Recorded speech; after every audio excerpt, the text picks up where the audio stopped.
नमस्कार दोस्तों, आप सभी का स्वागत है आपकी अपने चैनल कथा सरिता में।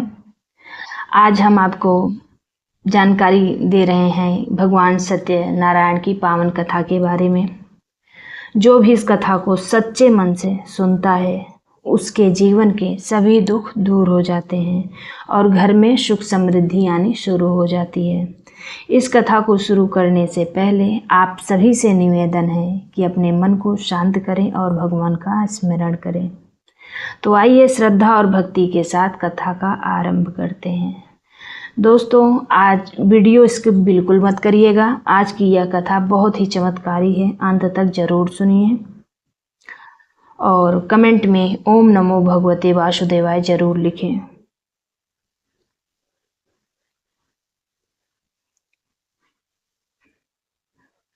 आज की यह सत्यनारायण कथा इतनी चमत्कारी है कि जो भी इसे पूरा सुनता है उसकी मनोकामना जरूर पूरी होती है और वो सत्यनारायण कथा जरूर करवाता है।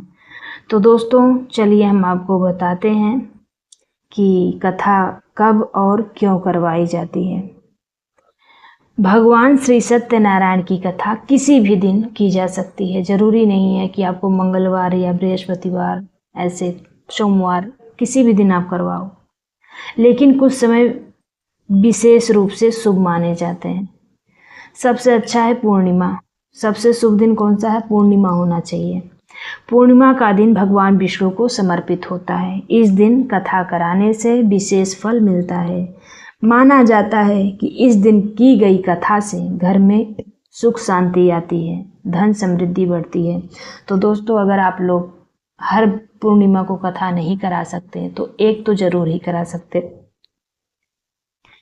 तो उससे क्या होगा, आपके घर में शुभ कार्य के समय, जैसे आप कब करवा सकते हैं इसको, आपको अगर आपने नया घर लिया है, आपके घर में कोई शादी हुई है या फिर कोई बच्चे ने जन्म लिया है, या और सबसे खास अगर आपकी कोई मनोकामना पूरी हुई है, तो इन मौक़ों पर कथा कराने से भगवान का आशीर्वाद बना रहता है। और कब करानी है आपको? जब जीवन में परेशानी हो, जब बार बार समस्याएं आ रही हों, तो आर्थिक परेशानी हो, मन अशांत रहता हो, काम में रुकावट हो, तब यह कथा कराने से मन को शांति और रास्ता मिलता है। किसी भी शुभ दिन या इच्छा से सत्यनारायण कथा के लिए कोई बंधन नहीं है दोस्तों। कोई भी उस पर पासवर्ड नहीं लगा है। आप इसे कभी भी सच्चे मन से कर सकते हो। इसमें कोई आपको रोक टोक नहीं है। हर दिन एक बराबर है। सत्यनारायण कथा क्यों करनी चाहिए? अब सबसे ज़रूरी बात ये है कि सत्यनारायण कथा क्यों करनी चाहिए। तो दोस्तों, पहला है, सत्य और धर्म का मार्ग दिखाती है। कथा क्या करती है?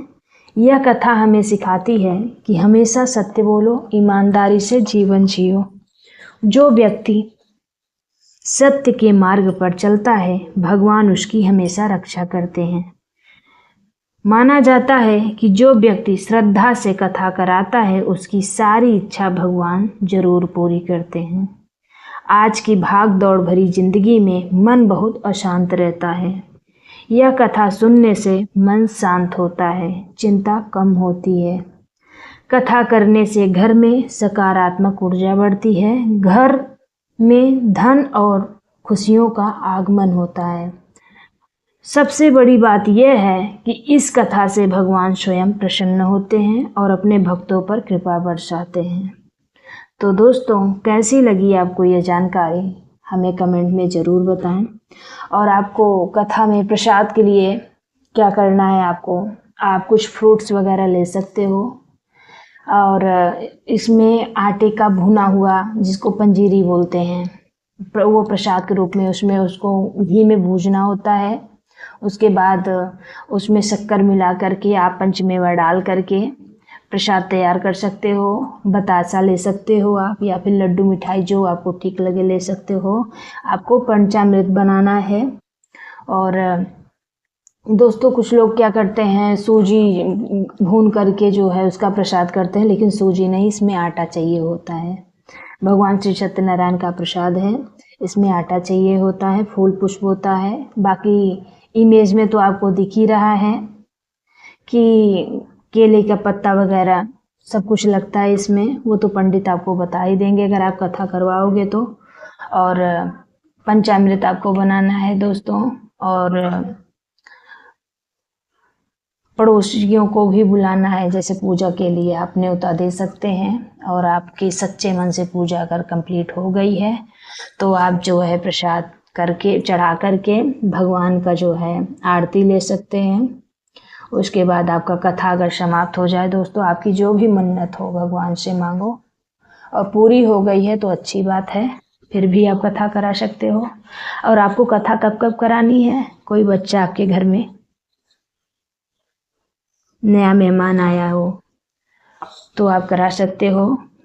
अगर आप खासकर अगर आप बच्चों का जन्मदिन मना रहे हो तो दोस्तों ये कथा से शुरुआत जरूर करें। उनका भविष्य जो है संवर जाएगा।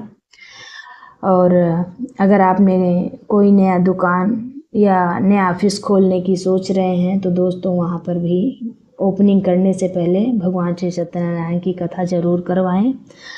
आपकी उन्नति के रास्ते खुल जाएंगे। और हर पूर्णिमा को अगर आप करा सके तो अच्छी बात है, नहीं करा सकते तो कोई बात नहीं। तो दोस्तों कैसी लगी जानकारी हमें कमेंट में ज़रूर बताएं।